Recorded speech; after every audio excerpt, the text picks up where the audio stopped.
ایک مرتبہ حضرت صلی اللہ علیہ وسلم نے ایک خطبہ ارشاد فرمایا، ایک تقریر ارشاد فرمائی، ایک اسپیچ دی، اور اس خطبے میں، اس اسپیچ میں بہت سی باتیں ارشاد فرمائی۔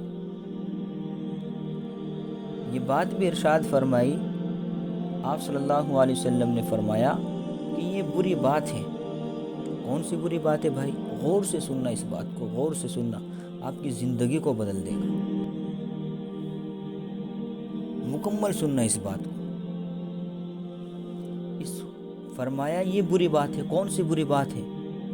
کہ تم میں سے ایک شخص اپنی بیوی کو اس طرح مارتا ہے جیسے آقا اپنے غلام کو مارتا ہے، اور دوسری طرف اسی سے اپنی جنسی خواہش بھی پوری کرتا ہے۔ یہ کتنی بد اخلاقی اور بے غیرتی کی بات ہے کہ آدمی اپنی بیوی کو اس طرح مارے جس طرح غلام کو مارا جاتا ہے۔ تو اس خطبے میں اللہ کے رسول صلی اللہ علیہ وسلم نے ہمیں کیا سبق دیا بھائی؟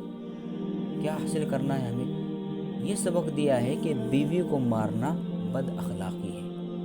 بیوی کو مارا نہیں جاتا، ان کے ساتھ لڑائی نہیں کی جاتی، جھگڑا نہیں کیا جاتا، بلکہ ان کے ساتھ پیار و محبت کے ساتھ پیش آنا چاہیے۔ اس بات کو اپنے دل کے ڈائری پر نوٹ کرنا، اللہ تعالیٰ سے دعا کرے کہ اللہ تعالیٰ ہم سب کو ان باتوں پر عمل کرنے کی توفیق نصیب فرمائے۔